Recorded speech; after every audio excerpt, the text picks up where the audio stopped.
छोड़ करके और शीश नवा करके प्रणाम करता हूं। आप सबका दिल से धन्यवाद करता हूं।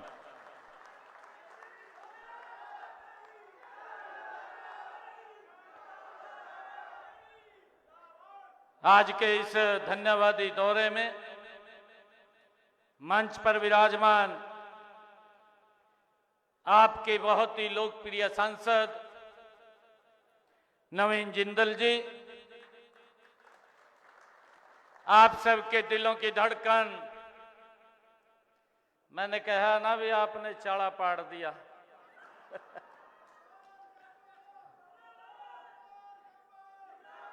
मैं चुनाव से पहले आया था, आप लोगों को अपील किया था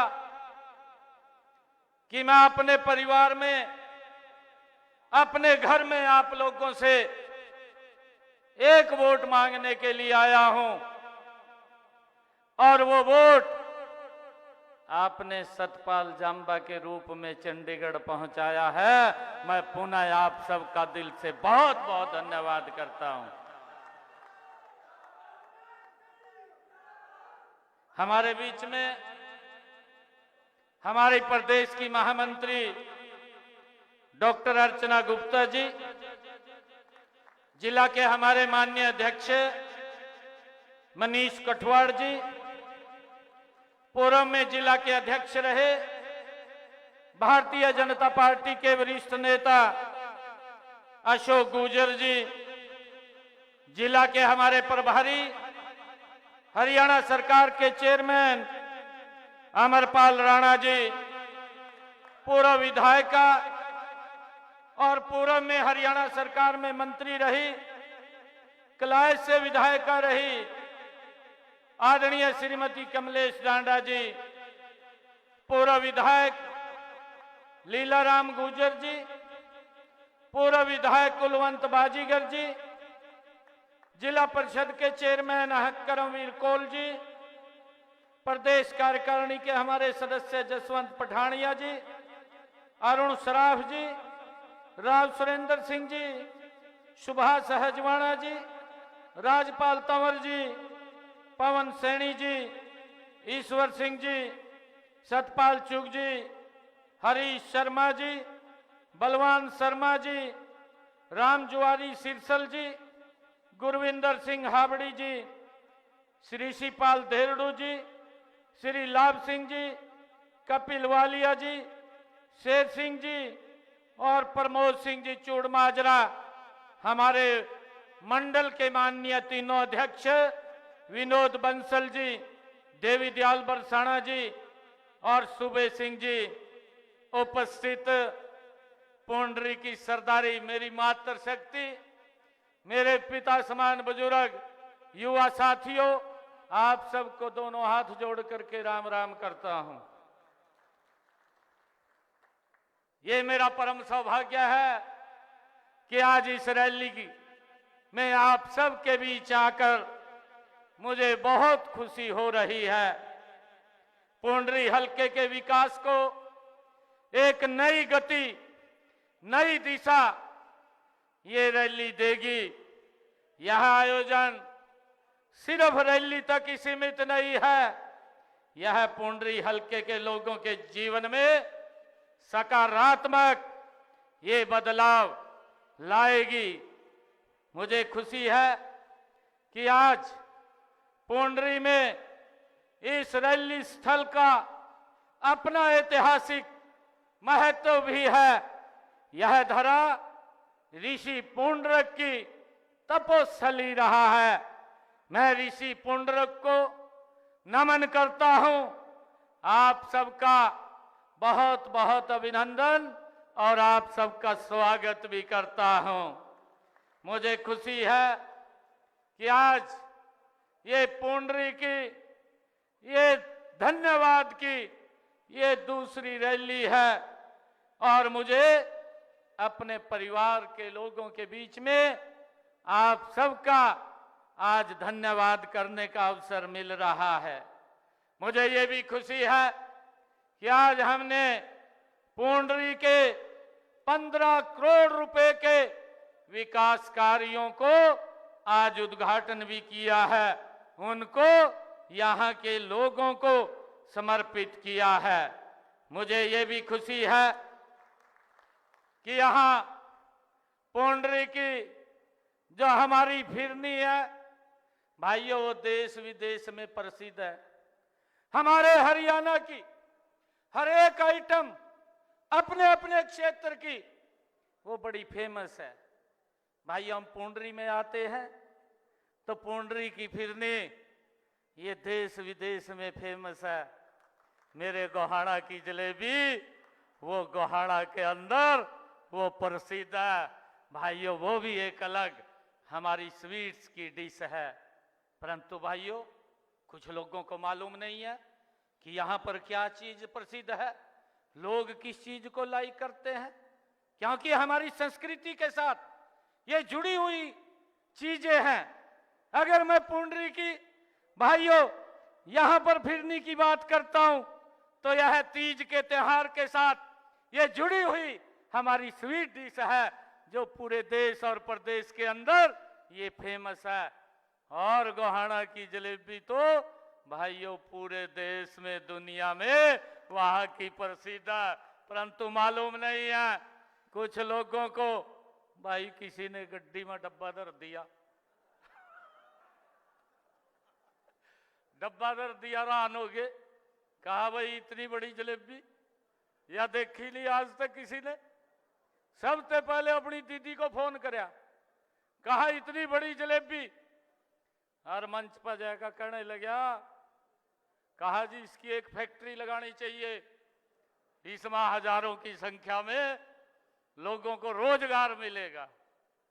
भाइयों ये विजन है, ये नीति है, ये नियत है उन लोगों की काम करने की। और मुझे तो हैरानी तब हुई, उसके दौर हमारे हरियाणा का नेता बैठा था, ज्यादा फैक्ट्री लगाने की बात कर रहा था, तो भाइयों खूब आनंद ले रहा था, हंस रहा था पूरा। इतना उसको भी मालूम नहीं है कि हमारा कल्चर, हमारे यहाँ के संस्कार वो किस प्रकार के हैं। और हमारे हरियाणा प्रदेश का अगर कोई छोटा भी कस्बा है, उस कस्बे की भी अपनी एक अलग से खान पान का वहां कल्चर है, जो वहां के उस क्षेत्र का एक प्रमुख आइटम है। भाइयों हर जगह है। मुझे ये खुशी है आज आप लोगों के बीच में बताते हुए कि यहाँ की इस रैली से प्रदेश में एक सकारात्मक संदेश यहाँ से जाएगा। इन आयोजनों का, चाहे कल मैं कालका में था और आज पुंडरी में हूं, इनके अलग अलग नाम हो सकते हैं। यहाँ पर मैं पूरे प्रदेश के अंदर प्रदेश के लोगों का मैं धन्यवाद करने के लिए आज आया हूं, क्योंकि हरियाणा प्रदेश के लोगों ने भाइयों नॉन स्टॉप हमारा हरियाणा, नॉन स्टॉप हरियाणा, तीसरी बार लगातार ऐतिहासिक जीत आपके बेटे भाई को, भारतीय जनता पार्टी को, नरेंद्र मोदी जी को देने का काम ये हरियाणा के लोगों ने किया है। मैं आज जब अपने परिवार में आया हूं भाइयों, आप लोगों के माध्यम से मैं पूरे हरियाणा प्रदेश को भी दिल से बहुत बहुत धन्यवाद और साधुवाद देता हूं कि उन्होंने ऐतिहासिक जीत ये हरियाणा के अंदर दी है। एक ही लक्ष्य, एक ही मकसद, विकसित हरियाणा, विकसित भारत। और नरेंद्र मोदी जी का जो सपना है कि हमने विकसित भारत बनाना है, 2047 तक बनाना है। आदरणीय नरेंद्र मोदी जी, आज मैं पुंडरी में अपने घर के बीच में आया हूं। मैं एक बात कहना चाहता हूं, आपका जो विजन है विकसित भारत का, हरियाणा उसमें पीछे नहीं रहेगा। आपके साथ कंधे से कंधा मिला करके हरियाणा भी मेरा विकसित हरियाणा बनेगा। इसके लिए 3 गुना ताकत से हम भाइयों काम करेंगे। इस तीसरी डबल इंजन की सरकार में ये हमारा दायित्व है और इसको हम भली भांति समझते हैं, जानते हैं। भाइयों, मुझे एक बात कहते हुए आप लोगों के बीच में, क्योंकि इलेक्शन चल रहा था, कई प्रकार की बातें भाइयों विपक्षी दलों के द्वारा वो उठाई गई, ऐसी ऐसी बातें उठाई गई भाइयों जिनको उनके अगर कार्यकाल में देखें उसको तो वो भूल गए। वो दूसरे की तरफ उंगली उठाना भाइयों आसान है। मुझे आज ये बड़ा आप लोगों के बीच में बात कहते हुए बड़ा दुख भी हो रहा है कि भाइयों आदरणीय अमित शाह जी ने कल ही संविधान के ऊपर चर्चा करते हुए राज्यसभा के अंदर कांग्रेस के उस चेहरे को नकाब कर रहे थे, उस चेहरे को जनता के बीच में दिखा रहे थे जिस चेहरे के साथ लगातार 55 वर्षों तक कांग्रेस पार्टी इस देश के लोगों का, इस देश के गरीब का भाइयों शोषण करती रही और उन लोगों को अपमानित करती रही। भाइयों उसका वो पर्दाफाश कर रहे थे। और उन्होंने जब कांग्रेस का वो कार्यकाल था और कांग्रेस ने डॉक्टर भीमराव अंबेडकर जी भाइयों जिसको अपमानित करने का काम ये कांग्रेस के पीढ़ियों ने किया है, जवाहरलाल नेहरू से लेकर के इंदिरा गांधी से लेकर के राजीव गांधी और फिर उनका जो भाइयों एक प्रधानमंत्री बना और जिसको चलाने का काम ये सोनिया गांधी और राहुल गांधी करते थे, उसको ये अधिकार भी नहीं था कि अपनी तरफ से वो कोई एक शब्द भी बोल दे। भाइयों वो भी उसको पूछ करके बोलना पड़ता था। जिन लोगों ने डॉक्टर भीमराव अंबेडकर जी को अपने कार्यकाल के अंदर अपमानित करने का काम किया है और भाइयों जिन लोगों ने उसको इलेक्शन में हरवाने का भी काम किया है। भाइयों जो व्यक्ति उस पवित्र संविधान की बुक को, जिसको राहुल बाबा को यह भी मालूम नहीं है कि उस पवित्र संविधान के अंदर क्या लिखा हुआ है, भाइयों उसका भी अपमानित करने का काम ये कांग्रेस के लोग करते हैं। और भाइयों उस डॉक्टर भीमराव अंबेडकर जी को नरेंद्र मोदी जी ने और इस देश को डॉक्टर भीमराव अंबेडकर जी के अनुरूप पिछले 10 वर्षों में चलाने का काम अगर किसी ने इस देश के अंदर किया है वो भारत मां का लाल नरेंद्र मोदी है। भाइयों इन लोगों को तो पीड़ा हो रही है, इनके पास आज बात रखने के लिए कुछ नहीं है। और ये पीड़ा इसलिए हो रही है क्यों गरीब की बात की जा रही है, क्यों गरीब को सहायता दी जा रही है। भाइयों पूरी कांग्रेस का पेट खराब होया पड़ा। भाइयों उनको तो सांस भी नहीं आ रहा और जब कोई इस प्रकार की बात उनको लगती है तो भाइयों इस प्रकार से खड़े हो जाते हैं कि ये सबसे बड़े देशभक्त हैं। भाइयों इनकी देशभक्ति तो कहां नजर आती है। ये कांग्रेस के लोग जिन्होंने उस पवित्र संविधान का अपमान करने का काम किया, धारा 370 ये कांग्रेस की ही देन है। जो धारा 370 जम्मू कश्मीर के अंदर लगाई गई थी और भाइयों हमें परमिट लेकर के जम्मू कश्मीर के अंदर जाना पड़ता था, ये कांग्रेस की ही देन थी।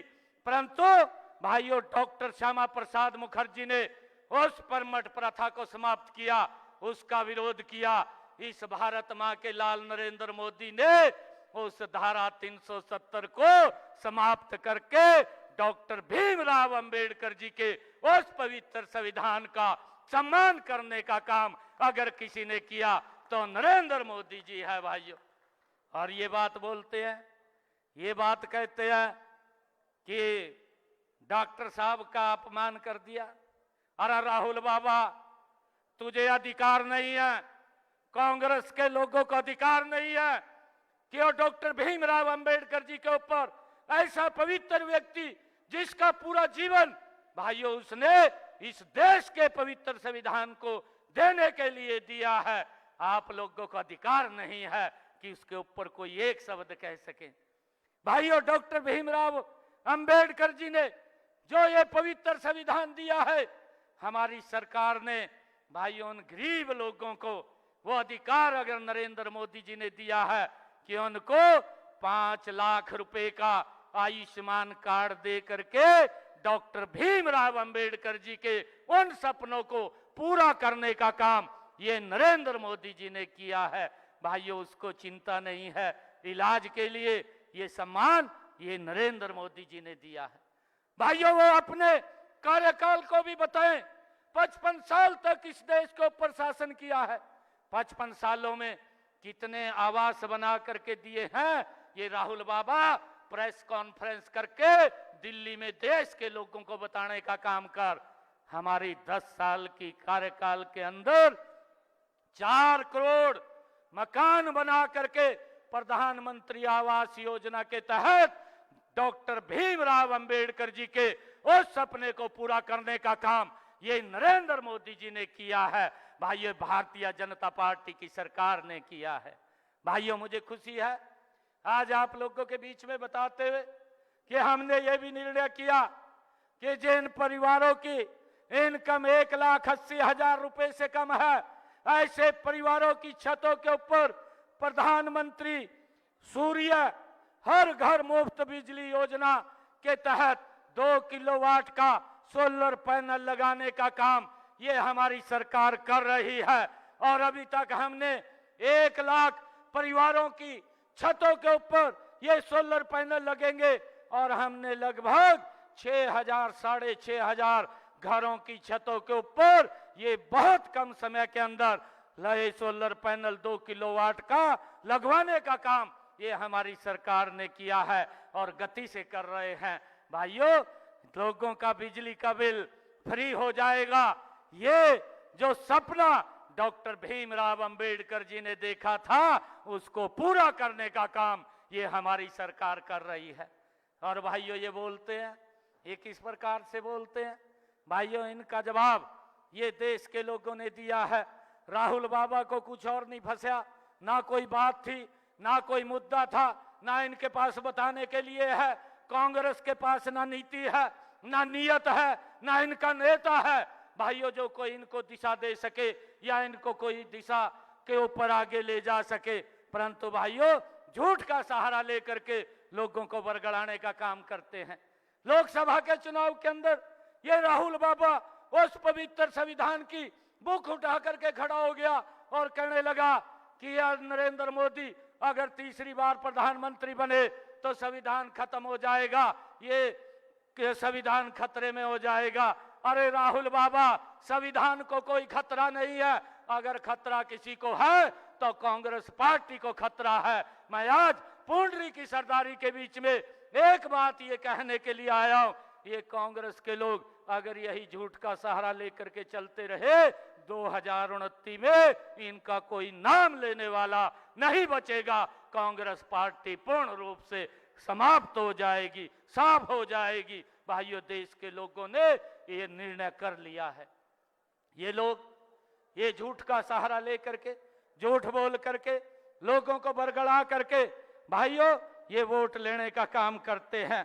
भाइयों, मुझे खुशी है आप लोगों के बीच में ये बात बताते हुए कि हमने अपने कार्यकाल में जो जो काम किए हैं। भाइयों, हमने यहाँ पिछले 2 कार्यकालों में पुंडरी क्षेत्र में शिक्षा, कनेक्टिविटी, स्वास्थ्य सेवाएं आदि को बढ़ाने के लिए निरंतर हमारी सरकार काम कर रही है। मुझे खुशी है तीसरे कार्यकाल में हम यहाँ विकास और जन कल्याण के कामों को 3 गुना गति से करने का काम ये हमारी सरकार करेगी। इस क्षेत्र के विकास के लिए हमारे पूर्व में मुख्यमंत्री रहे आदरणीय मनोहर लाल जी ने 108 घोषणाएं की थी। इनमें से 91 घोषणाएं पूरी हो गई हैं। 6 घोषणाओं के ऊपर गति से काम चल रहा है। मैं कुछ कामों का जिक्र आप लोगों के बीच में करना चाहूंगा। मैं बताना चाहूंगा कि हमारी सरकार ने पिछले 10 वर्षों में भाइयों इस देश को नहीं, इस प्रदेश को नहीं, पूरे क्षेत्र का समान रूप से काम करने का कार्य ये हमारे भाइयों सरकार ने पिछले 10 वर्षों में किया है। हमने डांड को भाइयों खंड का दर्जा देने का काम हमारी सरकार ने किया है और मुझे खुशी है इस क्षेत्र से गुजरने वाले अंबाला से कोटपुतली कॉरिडोर जो NH भाइयों 152D, जिसके ऊपर 10 करोड़ 646 रुपए की लागत से ये बनाया गया है। भाइयों, हरियाणा की ये रीढ़ की हड्डी है। आज हरियाणा को इसका बड़ा लाभ मिल रहा है। ये पिछले 10 वर्षों में हमारी सरकार ने बड़ी गति से इसको बनाने का काम किया है।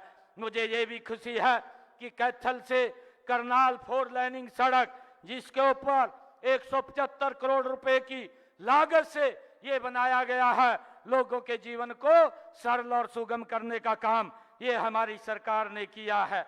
मुझे ये भी खुशी है कि पुंडरी में बरसाती पानी की निकासी और सीवरेज लाइन बिछाने पर भाइयों 12 करोड़ 68 लाख रुपए की राशि खर्च की गई है और हाबड़ी सब ब्रांच की रिमॉडलिंग का कार्य 12 करोड़ रुपए की राशि से भाइयों जारी है। मुझे ये भी खुशी है बताते हुए कि दुसैन, पबनावा, जंडोला, सिरसल गांव में 33 केवी सब स्टेशनों का निर्माण 13 करोड़ रुपए की लागत से किया गया है। हाबड़ी गांव में हॉकी अकादमी का निर्माण 8 करोड़ 80 लाख रुपए की लागत से किया गया है। फर्ल गांव में डांड पुंडरी 4 लेन सड़क का निर्माण तथा लाइटिंग का कार्य 7 करोड़ 38 लाख रुपए की लागत से ये किया गया है। पबनावा में औद्योगिक प्रशिक्षण संस्थान के भवन का निर्माण 4 करोड़ 50 लाख रुपए की लागत से ये किया गया है। पेहवा चौक से पाई रोड तक 4 लेनिंग सड़क और लाइटिंग पर 5 करोड़ 83 लाख रुपए की राशि वो खर्च की गई है। पुंडरी गांव में इंडोर आउटडोर स्टेडियम का निर्माण 5 करोड़ की लागत से किया गया है। भाइयों बहनों, माननीय प्रधानमंत्री श्री नरेंद्र मोदी जी ने विकसित भारत बनाने के लिए 4 स्तंभों किसान, युवा और महिला और गरीब पर विशेष रूप से जोर दिया है। इतने लगातार विकास कार्य भाइयों, जब हम इलेक्शन के अंदर थे तब भी हम इस बात की चर्चा कर रहे थे, परंतु ये लोग अपने कामों के बारे में उसके ऊपर तो चर्चा नहीं कर रहे थे। ये हिसाब मांग रहे थे और हिसाब मांग करके लोगों को बरगलाने का काम कर रहे थे। मैं हरियाणा की जनता को प्रणाम करता हूं, दिल से धन्यवाद करता हूं कि कांग्रेस पार्टी को हिसाब देने का काम हरियाणा की जनता ने किया है। भाइयों, उनको सबक सिखाने का काम ये हम हरियाणा की जनता ने किया है। भाइयों, मुझे खुशी है आप लोगों के बीच में हमने ये निर्णय लिया। आपके भाई बेटे ने, हम पहले भी किसान की 14 फसलें खरीदते थे MSP के ऊपर, परंतु अब हमने निर्णय किया है कि किसान की 100% फसल MSP पर खरीदने का काम हमारी सरकार करेगी। और मुझे ये भी खुशी है आप लोगों के बीच में बताते हुए कि हमारी सरकार ने अगर किसान फसल लेकर के मंडी में आता है, DBT के माध्यम से सीधा उसके खाते में भाइयों पैसा पहुंचाने का काम ये हमारी सरकार कर रही है। मुझे खुशी है कि 12 लाख किसानों के खाते में 1,25,000 करोड़ रुपया डायरेक्ट उसके खाते में पहुंचाने का काम ये हमारी सरकार ने किया है। अगर 72 घंटे से ज्यादा उसकी पेमेंट को हो जाता है तो ये हरियाणा सरकार आपको ब्याज सहित आपके खाते में पैसा पहुंचाने का काम ये हमारी सरकार करती है। मुझे ये भी खुशी है कि हमने इस खरीफ के सीजन के अंदर भाइयों बरसात कम हो रही थी, हमारी सरकार ने निर्णय किया कि किसान के खर्चे कम होने चाहिए और उस निर्णय के आधार के ऊपर हमने प्रति एकड़ 2,000 रुपया किसान के खाते में पहुंचाने का काम ये हमारी सरकार ने किया है। मुझे खुशी है 825 करोड़ रुपया हरियाणा के किसान के खाते में पहुंचाने का काम ये हमने किया है। हमने ये भी निर्णय किया जो कांग्रेस कभी सोचती भी नहीं थी कि हमने पूरे पुराने लंबे समय से एक अभियान अंग्रेजों के समय से मेरे किसानों के ऊपर लगता था, हमने उस अभियान का पूरा सरचार्ज वो भी माफ करने का काम किया है और इस अभियान को भी जड़ से समाप्त करने का काम ये हमारी सरकार ने किया है। भाइयों, मुझे खुशी है कि हमने ये भी निर्णय किया, इसे पिछले दिनों विधानसभा के अंदर हम बिल लेकर के आए। जो हमारे पट्टेदार किसान थे, लंबे समय से उसके ऊपर खेती करते थे, परंतु उनके नाम जमीन नहीं थी। हमने ये निर्णय किया कि कलेक्टर रेट लेकर के उन पट्टेदार किसानों के नाम वो भूमि को उनका मालिकाना हक दिया जाए। ये निर्णय भी हमारी सरकार ने भाइयों पिछले दिनों किया है।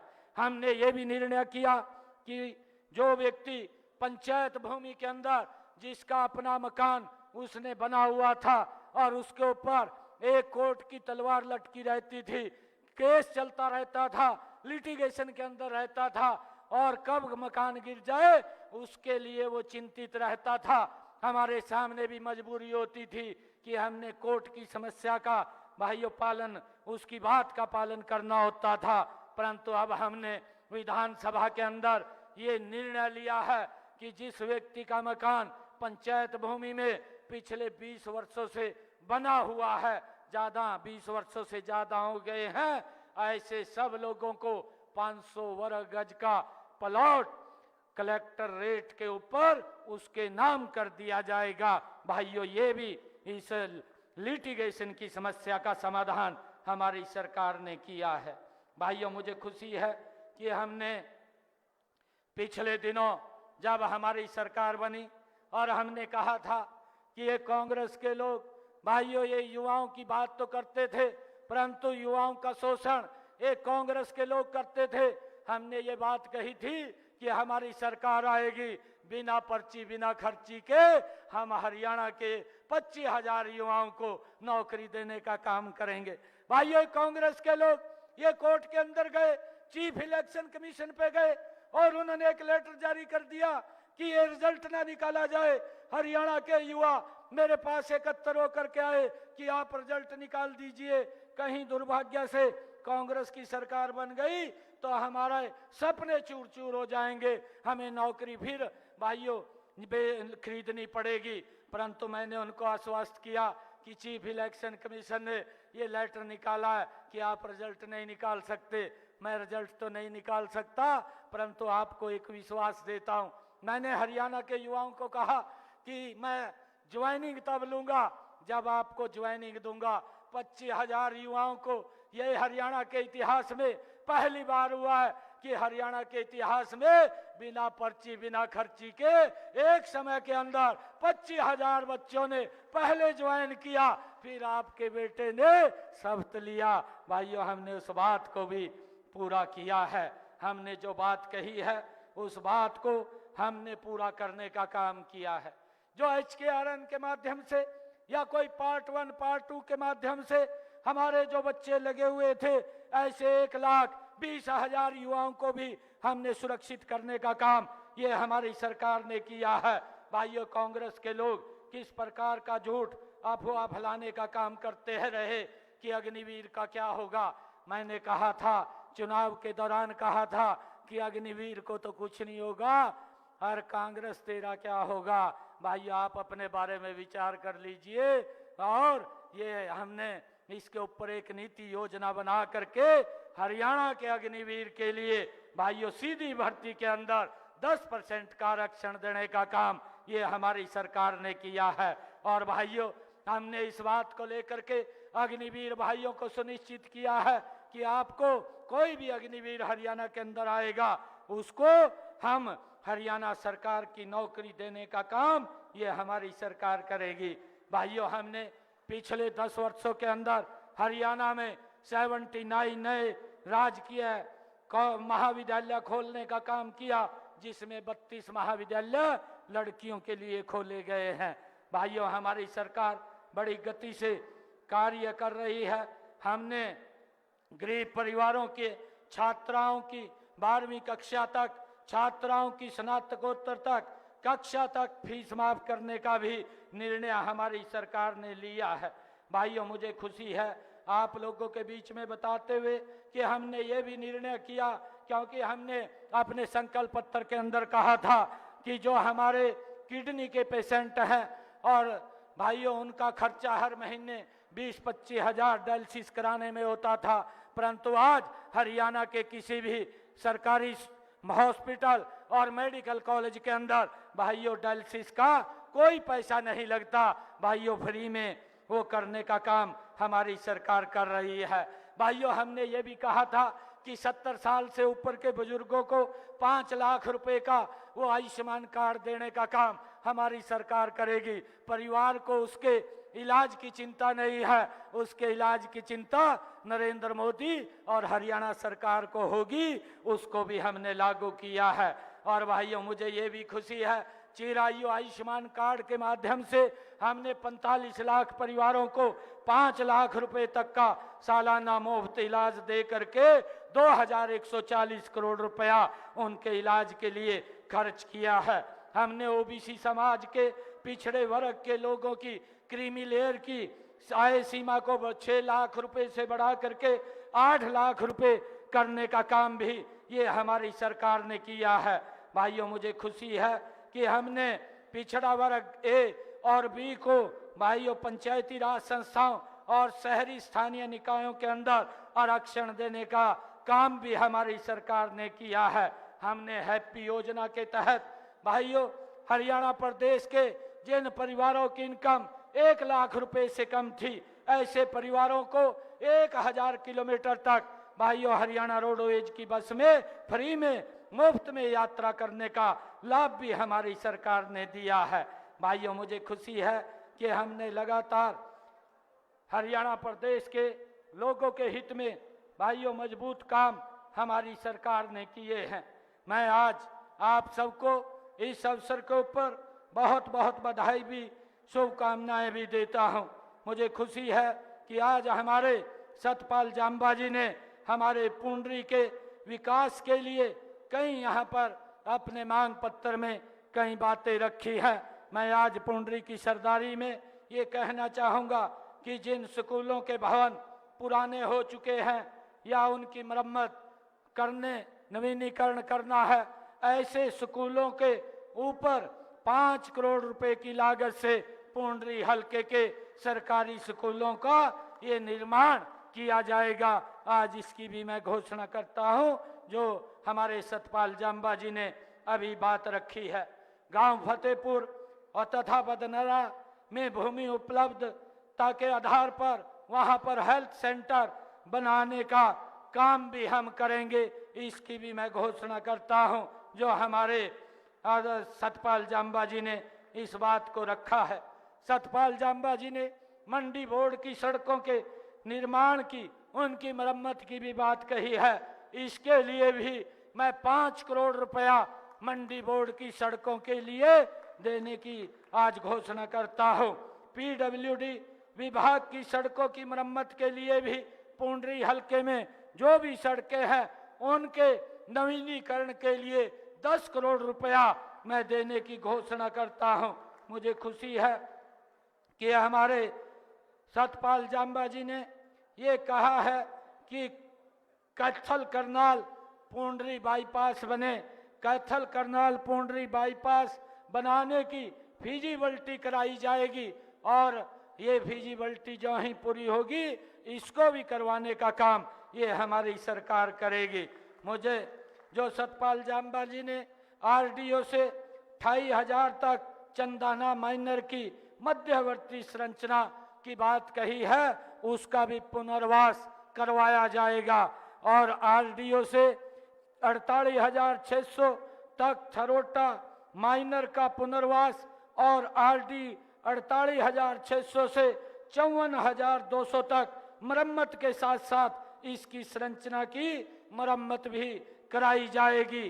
भाइयों अभी एक ग्राम कॉल के अंदर नहर विश्राम गृह का जो रेस्ट हाउस है उसके नवीनीकरण की बात कही है, उसका भी पुनः निर्माण कार्य किया जाएगा।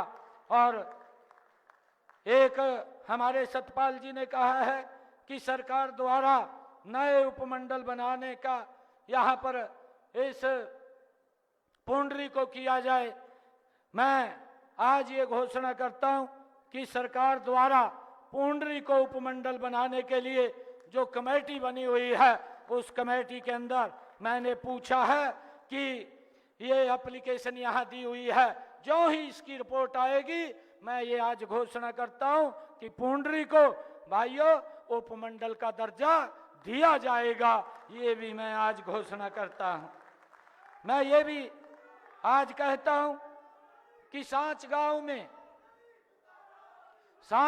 में राजकीय high school senior secondary school में अपग्रेड किया जाएगा। भाइयों ये मांग ये सतपाल जांबा जी ने रखी है। सांच गांव में राजकीय हाई स्कूल है, उसको सीनियर सेकेंडरी स्कूल के रूप में अपग्रेड किया जाएगा। और एक और जल्दी ही यहाँ पर कबड्डी एकेडमी पाई के अंदर जो कबड्डी एकेडमी है उसको रेनोवेशन का कार्य चल रहा है, उसको भी जल्दी पूरा कर लिया जाएगा। और मैं आज जो सतपाल जांबा जी ने कहा है कि पुंडरी नगर पालिका समिति एवं फतेहपुर गांव में सीसीटीवी कैमरे भी लगवाए जाएंगे। और मैं आज यहाँ पुंडरी के विकास कार्यों के लिए विधानसभा क्षेत्र के लिए अलग से 5 करोड़ रुपए देने की मैं घोषणा करता हूँ। भाइयों यहाँ के विकास कार्यों को हम रुकने नहीं देंगे। मैं आज आप लोगों को इस बात से आश्वस्त करता हूं कि गति से 3 गुना गति से हम इस विकास कार्यों को करने का काम ये हमारी डबल इंजन की सरकार करेगी। मैं आज आप लोगों के बीच में आज पुंडरी की सरदारी का बहुत बहुत दिल से धन्यवाद करने के लिए आया हूं कि आप लोगों ने जो सम्मान जो मान दिया है, मैं आपको आश्वस्त करता हूं कि पुंडरी की सरदारी के सम्मान को आपका भाई बेटा कम नहीं होने देगा। आपके सम्मान को बढ़ाने के लिए हम दिन रात मिलकर के काम करेंगे। भाइयों नवीन जिंदल जी और सतपाल जांबा जी हम मिलकर के इस क्षेत्र का विकास गति से करने का काम करेंगे। आप सब इतनी भारी संख्या में आए हैं, आप सबका मैं दिल से बहुत बहुत धन्यवाद करता हूं। एक जोरदार जयकारे के साथ भारत माता के, भारत माता के, वंदे वंदे। बहुत बहुत धन्यवाद।